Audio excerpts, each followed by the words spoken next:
आगामी कार्यक्रम प्रायोजित किया है जॉयस मायर मिनिस्ट्रीज के मित्रों और सहयोगियों ने।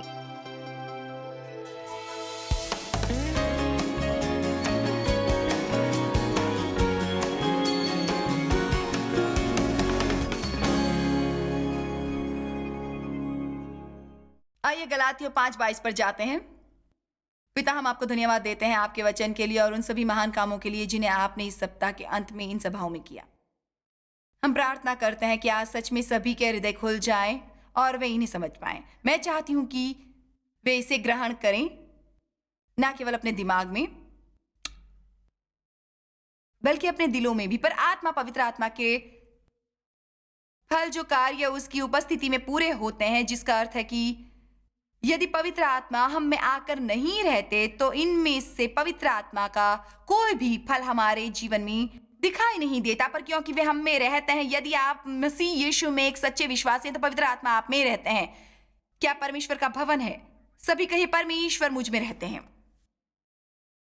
वाओ, ये बहुत अच्छा है ना? क्योंकि वो हम में रहते हैं, इसलिए उनके पास जो भी है वे हम में लाते हैं। वो कंजूस नहीं है, इसलिए हम कंजूस नहीं हैं। वो परेशान और दुखी नहीं है, इसलिए हमें भी परेशान और दुखी नहीं रहना चाहिए। जब हम मसीह को ग्रहण करते हैं तो हम एक नई सृष्टि बन जाते हैं, अंदर से एक नया प्राणी, और हमें जीवन भर पवित्र आत्मा के साथ मिलकर काम करना चाहिए ताकि हम सीखें कि अंदर से बाहर कैसे जिए। ये बहुत आसान है। पर आत्मा के फल जो कार्य उसकी उपस्थिति से पूरे होते हैं, प्रेम, आनंद, प्रसन्नता, शांति, धीरज, शांत स्वभाव, सहनशीलता, दया, कृपा, भलाई, विश्वास योग्यता, नम्रता, विनय, दीनता और आत्मसंयम है। तो आप क्या सोचते हैं कि आज मैं क्या सिखाने वाली हूं? आत्मसंयम। कल मैं कार में एक लड़की के साथ थी और क्या आप जानते हैं कि वो एक अनुशासित लड़की नहीं थी, लेकिन हमारी मानसिक सोच कुछ अलग है। आत्मसंयम के बारे में हमें आत्मसंयम के बारे में लगता है कि हम वो चीज कभी नहीं कर सकेंगे जो हम करना चाहते, परंतु ये सच नहीं है। कृपया इसे अभी समझ लीजिए। जब मैं आत्मा संयम के बारे में कहती हूं तो इसका मतलब ये नहीं कि आप कभी मीठा नहीं खा सकते, आप कभी वो नहीं कर सकते जो आप करना चाहते, आप कभी वो हंसी मजाक वाली बात नहीं कर सकते। लेकिन ऐसा नहीं है कि आप अपने जीवन में हर दिन जो चाहे वो खाएं, जो चाहे वो खरीदें, जो चाहे वो करें, जो चाहे वो सोचें और एक सफल जीवन की अपेक्षा करें। आत्म संयम संतुलन के बारे में है और 1 पत्रस 5 में बाइबल कहती है, हर समय सचेत रहो, संयमी, शांत मन के और जागते रहो, क्योंकि तुम्हारा विरोधी शैतान गर्जने वाले सिंह की नाई इस खोज में रहता है कि किसको फाड़ खाए। लेकिन यदि आप एक संतुलित व्यक्ति हैं तो शैतान आपका नाश नहीं कर पाएगा। आमीन। हम बिना अनुशासन और आत्मसंयम के संतुलित नहीं रह सकते। अब आत्मसंयम है खुद पर नियंत्रण रखना। यह मुश्किल नहीं है। आत्मसंयम क्या है?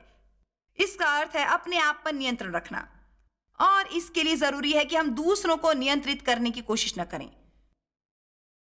दुनिया को काबू करना बंद कीजिए, सभी परिस्थितियों को काबू करना बंद कीजिए, बल्कि परमेश्वर को काबू करना भी बंद कीजिए। इसलिए क्या आप आज से आप किसी और को नहीं बल्कि खुद को नियंत्रित करने की कोशिश करेंगे?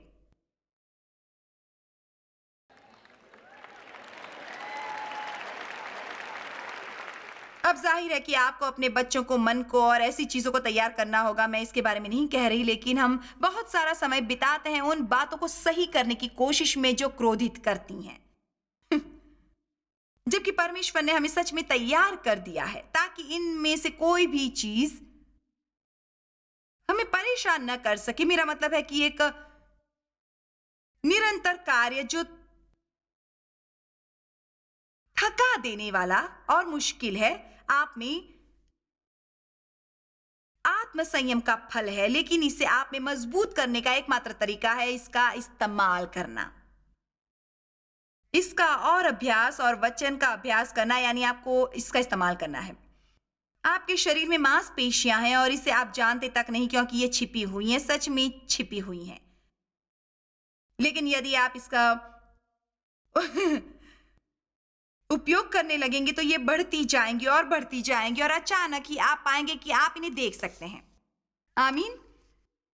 शायद आपने मुझसे ये कहानी सुनी होगी, लेकिन ये मुझे इतनी हास्यास्पद लगती है कि मैं इसे फिर से बताना चाहूंगी। करीब 2 साल पहले मैंने व्यायाम करना शुरू किया, 2.5 साल पहले, और मैं इसे सच में सही तरीके से करती थी और मुझे एक प्रशिक्षक मिला और कुछ दिनों तक मुझे लगा कि मुझे सच में मार डालेगा। पर करीब 2 या 3 महीनों तक मैंने व्यायाम किया और एक दिन मैं बैठी थी और मैंने अपने पैर ऐसे ऊपर किए और मैं अपने पैर के पिछले हिस्से को खरोंचने लगी और मुझे गांठ महसूस हुई और मैंने सोचा, हे मेरे प्रभु, ये क्या है? फिर मैंने इस ओर देखा, ओह यहां पर भी है। फिर मुझे पता लगा कि ये मांसपेशी है। मैं इतनी उत्साहित हो गई, मैंने अपने बच्चों को फोन किया। मैं दूसरे शहर में थी, मैंने उन्हें फोन किया, मैंने कहा मैंने अपनी मांसपेशियों को महसूस किया है। वेल देखो, यहां यह है, पवित्र आत्मा के फल बिल्कुल उसी तरह होते हैं। यदि आप इसका इस्तेमाल नहीं करेंगे तो आप इसे नहीं देख पाएंगे। आमीन। आपको इसका उपयोग करना शुरू करना चाहिए और आप जितना ही इसका उपयोग करेंगे उतना ही ये मजबूत होता जाएगा। अब ये ऐसा है कि जिसे परमेश्वर ने मेरे दिल में कुछ सालों पहले डाला था और मुझे इसे इस तरह से देखना पसंद है। आप जानते हैं, पवित्र आत्मा के फल की शुरुआत प्रेम से होती है और मुझे लगता है कि सच में पवित्र आत्मा का फल यही है, लेकिन प्रेम प्रकट होता है या दिखाई देता है अन्य दूसरी चीजों द्वारा, जैसे कि प्रेम धीरज है, ये दया है, ये नम्रता है। मैंने आज ही सुबह तय किया कि मैं धीरज के लिए एक नया लक्ष्य बनाऊंगी। मेरे पास कुछ ऐसा है जिससे मैं अपने जीवन में विजयी रहूंगी। जब वे मुझे सभा के लिए लेकर आते हैं तो मैं कार में पीछे बैठती हूँ। मैं इससे ज्यादा परवाह नहीं करती क्योंकि मैं आगे बैठने वाली महिला हूँ। लेकिन जब मैं कार के पीछे की सीट पर बैठती हूँ और जब हम अपनी छोटी सी जगह में आकर पार्क करते हैं तो मैं कार से बाहर आना चाहती हूँ, पर नहीं आ पाती क्योंकि उन्होंने कार के दरवाजे बंद कर रखे हैं, आप जानते हैं। और मेरा लक्ष्य है धैर्य से बैठे रहना और इंतजार करना जब तक कि दरवाजा खुल न जाए और मैं बाहर आ सकूं, क्योंकि अक्सर मैं बाहर आने की कोशिश करती हूं और क्या आपके साथ कभी ऐसा हुआ है कि वे इसे खोलने की कोशिश कर रहे हैं और आप बाहर आने की कोशिश कर रहे हैं और फिर ये अपने आप ही दोबारा बंद हो जाता है और जैसे ही मैं इसे खोलती हूँ, मैंने खोला, ठीक है मैं बाहर नहीं आ सकी, इसलिए इसे फिर से खोलती हूँ, दरवाजा खोला, ठीक है मैंने खोला, ठीक है मैं बाहर नहीं आ सकी। तो आज सुबह मैंने सोचा कि अब से मैं वो नहीं करूंगी जो सालों से करती आ रही हूँ। मैं बैठूंगी धीरज से और इंतजार करूंगी दरवाजे के खोलने का। हम सबका लक्ष्य यही होना चाहिए और मैं सोचती हूँ कि आप यहाँ से जाते समय इसमें से हर एक फल के साथ जाएं। आप में से कितने लोगों को लगता है कि आपको कुछ क्षेत्र में धैर्य की जरूरत है? हम सभी के पास अपने छोटे बटन हैं और इनमें से दूसरे फल हैं। ये फल अद्भुत है, आनंद, शांति, धीरज, भलाई, दया, विश्वास, योग्यता, और ये सभी प्रेम के द्वारा बाहर आते हैं, लेकिन ये शांति में बने रहते हैं आत्मसंयम के द्वारा। यदि मुझ में कोई आत्मसंयम नहीं होगा तो मेरे लिए किसी दिन इस तरह की महिला बनना असंभव हो जाएगा। मुझे जब पता चला कि मैं बिस्तर पर से गलत दिशा में उठी और मुझे अपना रास्ता नहीं मिला तो मेरे लिए आनंदित होना असंभव हो जाएगा, क्योंकि मुझ में कोई आत्मसंयम नहीं था। इसलिए हमें सीखना होगा कि यदि हम आत्मसंयम न रखें तो सभी चीजें ढह जाएगी और सभी जगह बिखर जाएगी और बहुत गड़बड़ी हो जाएगी। इसलिए आत्मसंयम बहुत ही महत्वपूर्ण है, बहुत ही। क्या कोई आमीन कहेगा? आमीन। आत्मसंयम एक ऐसा फल है जो परीक्षा से ही विकसित होता है। यदि ऐसा कभी न हो जिसे आप नहीं चाहते तो आपको आत्मसंयम की जरूरत नहीं है। तो अच्छी बात यह है कि जब कभी ऐसा हो जो आप नहीं चाहते तो आप उसी समय कहो, परमेश्वर मुझे आत्मसंयम का अभ्यास करना चाहिए।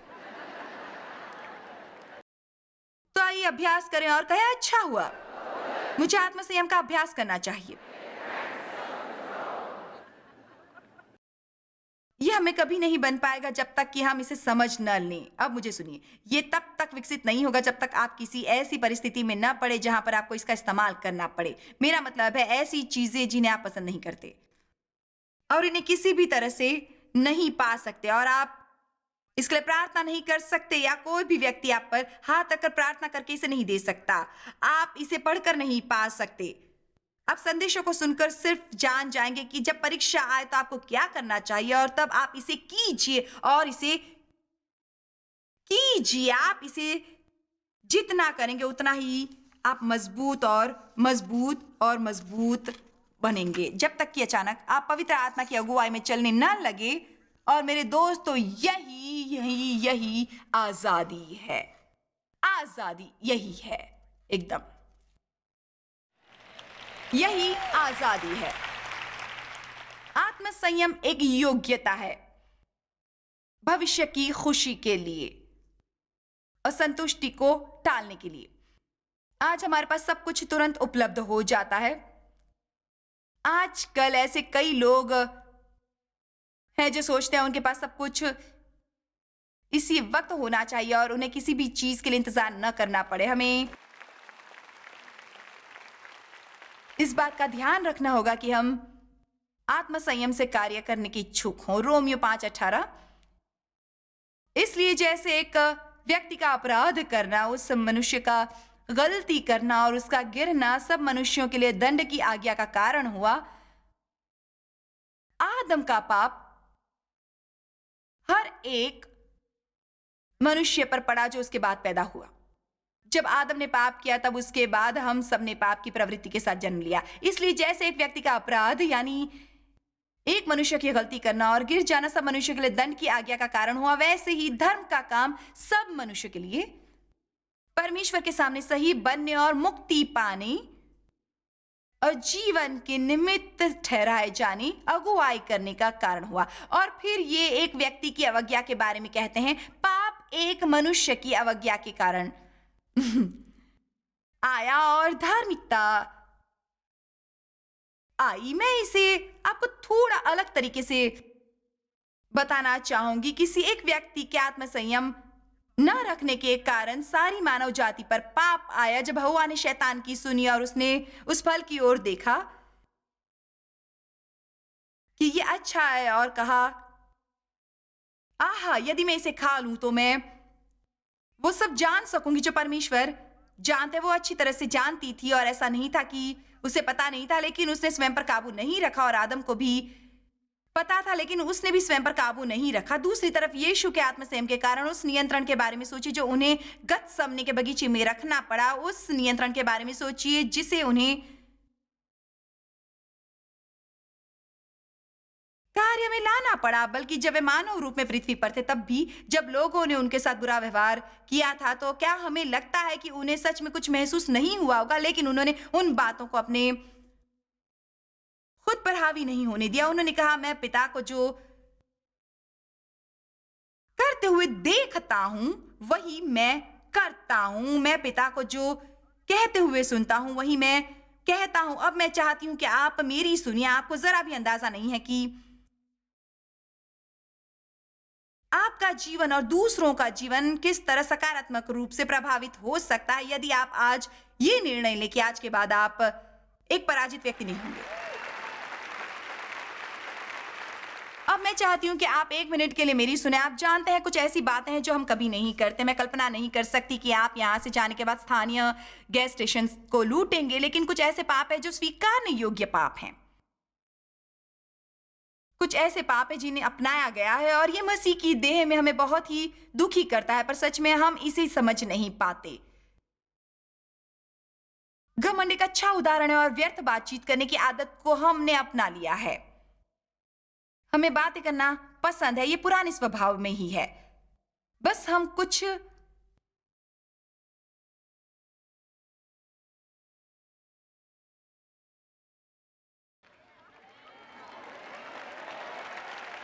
बताना चाहते हैं। हम चाहते हैं कि लोग जाने कि हमें कुछ पता है।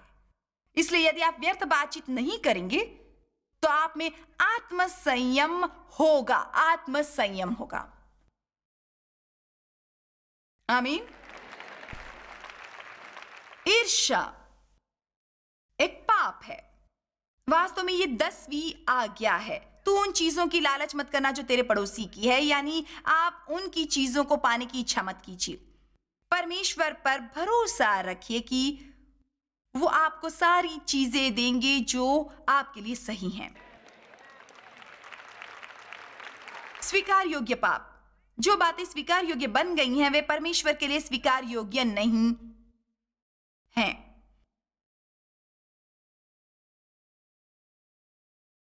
आत्मसंयम एक अद्भुत बात है, एक अद्भुत मित्र। यदि खुद को काबू में रखने की हमारी योग्यता नहीं होती तो हम इससे भी बुरी गड़बड़ी बनकर रह जाते। ऐसा कभी मत सोचिए मुझ में आत्मसंयम नहीं है, ऐसा कभी मत कहिए, बल्कि ऐसा कहिए मुझ में आत्मसंयम है और मैं इसका उपयोग करना सीख रहा हूं। और जब कोई खुद को आत्मसंयमी बताए तो उसका मजाक मत उड़ाइए, जैसे कि ओ तुम्हें पता है कि ये क्या है। नहीं, जब आप आत्मसंयम के बारे में सुने तो कहिए ओ अच्छा है, हाँ लगे रहो, मैं वो सब सुनना चाहता हूं जो सुन सकूं। प्रेरित 24:25। अब याद रखिए कि आत्मसंयम का मतलब ये नहीं कि आप ऐसी चीजें कभी नहीं कर सकते जिन्हें आप करना चाहते हैं। इसका मतलब सिर्फ यह है कि आप जीवन के हर दिन उन चीजों को नहीं कर सकते। आत्मसंयम के बारे में ये मेरा पसंदीदा वचन है क्योंकि ये हमें दिखाता है कि हम क्या हैं। पौलुस फेलिक्स नामक व्यक्ति से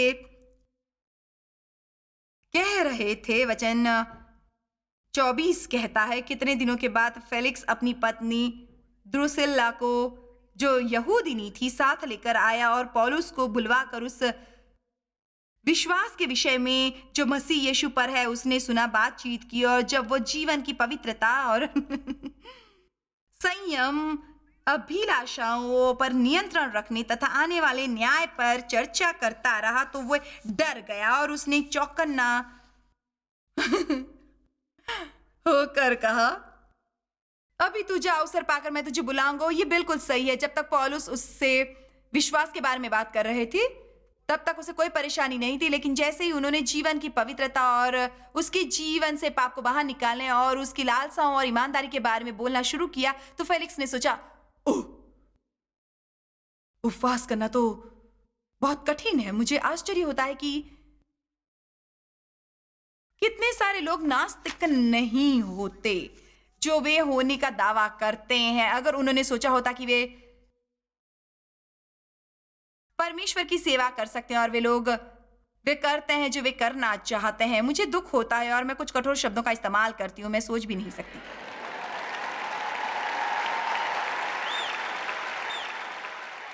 मुझे यकीन करने के लिए और भी ज्यादा विश्वास लगेगा कि परमेश्वर नहीं है। मेरा मतलब है ये एक बच्चे को पैदा होते देखने की बेवकूफी करने जैसा है। तारों को कौन संभाले हुए है? समुद्र के पानी से किसने कहा कि तू इससे आगे नहीं बढ़ेगा? और रेत के कुछ कणों ने इसे रोक दिया। मेरा मतलब यह अकस्मात नहीं हुआ। लेकिन लोग परमेश्वर की सेवा इसलिए नहीं करना चाहते क्योंकि लोग अपने जीवन पर किसी भी तरह का नियंत्रण नहीं चाहते।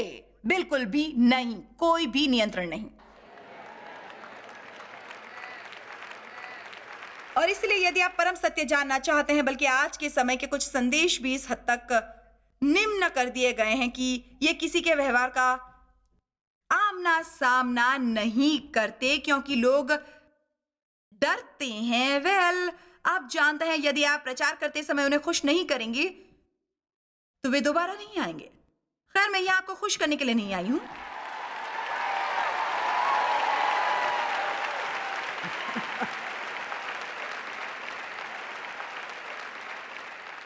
यदि आप उन बातों को सुने जिसका मैं प्रचार करती हूं कि परमेश्वर में कैसे बढ़ें, हाँ ये थोड़ा कठिन होगा लेकिन आप बाद में सच में खुश हो जाएंगे। हम सब चाहते हैं कि लोग हमें पसंद करें और खुश रहें, लेकिन मुझे परमेश्वर के सामने किसी दिन खड़े होना है और उन सभी वरदानों का लेखा जोखा देना है जो उन्होंने मुझ में डाले, और मैं हर समय आपको मीठा नहीं दे सकती। यदि लोग हर समय मीठा खाएंगे तो वे मर जाएंगे। आपको मीट भी खाना है और आपको सब्जियां भी खानी है और आपको उन्हें पसंद भी करना है। फेलिक्स ने कहा, अभी तू जा, अवसर पाकर मैं तुझे बुलाऊंगा। मैं इस समय तैयार नहीं हूं। आप जानते हैं क्या, आप मुझे अभी सुनना बंद कर सकते हैं, लेकिन अगले दिन जब आप मुझे सुनेंगे तब मैं आपको यहीं पर मिलूंगी। यही कहती।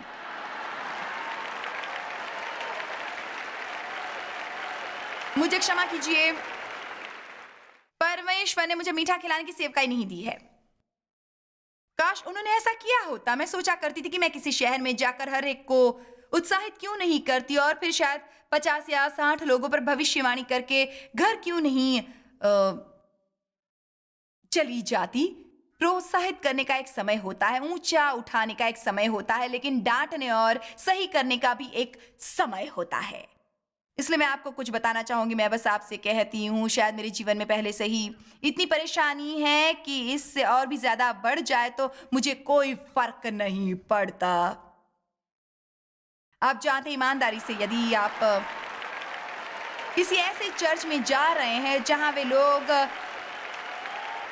ऐसा कभी नहीं कहते जो आपको कुर्सी पर से हिला दे, तो शायद आपको दोबारा सोचने की जरूरत है। मैं खुश होती हूँ जब परमेश्वर मुझे सही करते हैं। मैं खुश होती हूँ जब परमेश्वर मुझे कुछ ऐसी गलत चीजें दिखाते हैं जिसे मैं कर रही हूं। मैं कहती हूं, हाँ, मैंने एक और चीज पर विजय पाली है। पर मैं कई सालों तक ऐसा नहीं करती थी। ओ, एक और बात, किसी व्यक्ति में इतनी सारी गलत चीजें कैसे हो सकती हैं?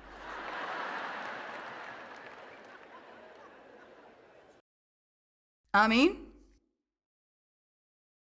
2 पतरस 1:5